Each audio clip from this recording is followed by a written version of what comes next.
देखने आते हैं कि कहां जमीन हड़पी जा सकती है, लेकिन मैं कह सकता हूं कि भारतीय जनता पार्टी के यशस्वी राष्ट्रीय अध्यक्ष आदरणीय जेपी नड्डा जी ने जो संकल्प पत्र परसों उन्होंने उसका विमोचन किया। आपके वादे हमारे संकल्प, ये जनता के बीच में जाकर, पूरे प्रदेश की जनता के बीच में, गांव-गांव, ढाणी-ढाणी जाकर लोगों से राय लेकर उस राय के आधार पर एक संकल्प बना। जो कहा वो करेंगे और जो नहीं कहा वो भी प्रदेश के हित में भारतीय जनता पार्टी उसको करने का प्रयास करेगी। आप ये देखिए कि जिन लोगों ने किसानों को खून के आंसू रुलाए, कर्ज माफी नहीं किया, उनके लिए भारतीय जनता पार्टी ने प्रोविजन किया कि 19,422 किसानों की जमीन नीलाम नहीं होगी। इसके लिए प्रावधान किया गया। किसान सम्मान निधि में आदरणीय मोदी जी की सरकार ने किसान का बैंक में खाता तो खुला ही, नीम कोटेड यूरिया दिया, एमएसपी लागत का 1.5 गुना और उससे कई गुना आगे बढ़ाने का काम किया। प्रधानमंत्री फसल बीमा योजना हो, चाहे प्रधानमंत्री जैविक योजना हो, चाहे प्रधानमंत्री सिंचाई योजना हो, अनेक ऐसे आयाम स्थापित किए जिसमें किसानों की समृद्धि हो सके। ऐसे में एक और नया कदम कि 6,000 रुपए मोदी सरकार दिल्ली से किसान के खाते में डालती है, तो डबल इंजन की सरकार बनते ही उसको 6 की जगह 12 किया जाएगा। हमने देखा है कि राजस्थान में जिस प्रकार से अनेक विषयों को लेकर आज प्रधानमंत्री आवास भारत सरकार देती है, लेकिन हर गरीब के घर में मोदी जी का फोटो लग गया, मोदी जिंदाबाद करने लग गए। तो केंद्र की योजनाओं को भी कैसे डंप करना, लेकिन भारतीय जनता पार्टी की सरकार, प्रधानमंत्री हर गरीब को पक्का मकान बनाकर देगी, युवाओं को रोजगार देगी, महिला थाना हो, महिला डेस्क हो, एंटी रोमियो स्क्वाड हो, कि किस प्रकार 5 वर्षों में हमारी बहन बेटियों की रक्षा ये सरकार नहीं कर पाई, भारतीय जनता पार्टी की सरकार महिला सुरक्षा और उनकी समृद्धि के लिए सुनिश्चित काम करेगी। आने वाले समय में पिछले 5 वर्षों में कांग्रेस पार्टी ने कहा कि हम बिजली के दाम नहीं बढ़ाएंगे, लेकिन अनेक बार बिजली के दाम बढ़ाकर किसान की जेब काटने का काम किया, किसान को के साथ ठगी करने का काम किया। लेकिन भारतीय जनता पार्टी इस दिशा में अपना संकल्प लेती है कि किसान की समृद्धि के लिए इस काम में हम संकल्प पत्र में इसका प्रोविजन किया गया।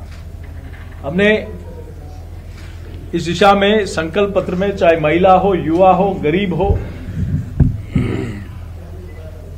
या प्रदेश की समृद्धि हो, चाहे हेल्थ हो, चाहे एजुकेशन हो, कोई गरीब की पोशाक से लेकर उसका सारा खर्चा, बेटी जन्म लेगी तो उसको 2 लाख रुपए तक का प्रोविजन देने का वादा था कि प्रधानमंत्री जी ने बेटी बचाओ बेटी पढ़ाओ का एक संकल्प लिया, और उसके कारण आज हमारा जो पुरुष और महिला में अंतर था वो पूरा हुआ।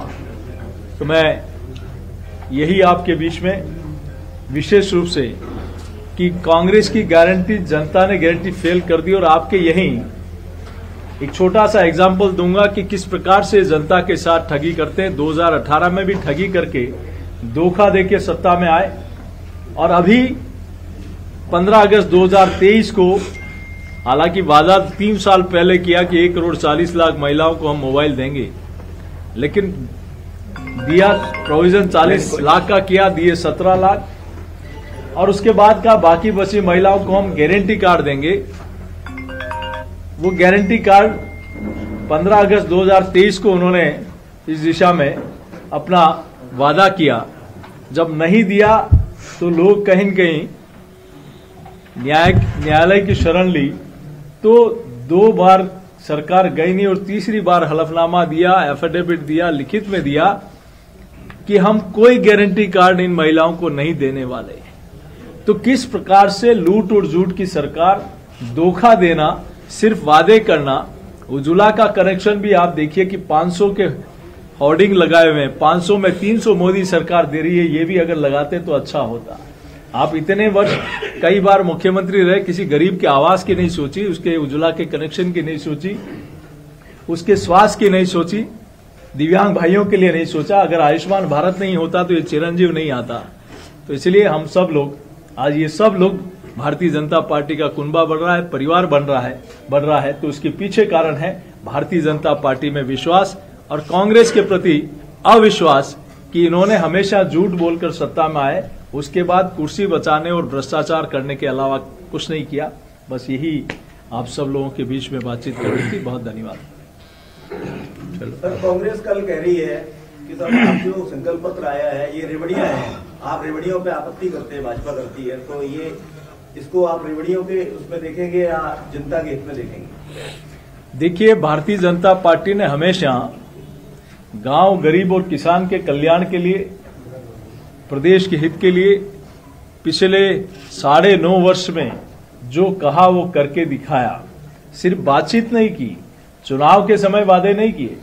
ये सत्ता में आने के बाद, कुर्सी पर बैठने के बाद पहले दिन से माननीय प्रधानमंत्री जी ने गरीब कल्याण का काम शुरू किया। इसलिए आज लोग आकलन करते हैं कि 60 साल में जितने प्रधानमंत्री आवास नहीं बने उससे ज्यादा मोदी जी ने 9.5 वर्ष में बनाए।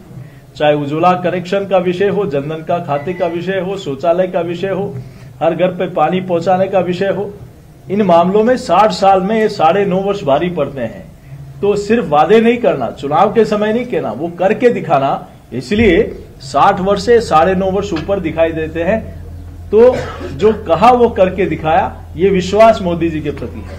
लेकिन कांग्रेस ने क्या किया, अंतिम दिनों में जब लगता है इन्हीं के कुनबे के लोग, परिवार के लोग, विधायकों ने, मंत्रियों ने कहा कि हम जिन वादों के आधार पर चुन के आए हम उनको पूरा नहीं किया, तो हम चलिए आगे बढ़ेंगे। बड़ी खबर का रुख करेंगे जो बीकानेर से आ रही है। नाबालिग के साथ गैंगरेप की घटना हुई है। स्कूल जा रही थी नाबालिग बच्ची और इसी दौरान किडनैप करके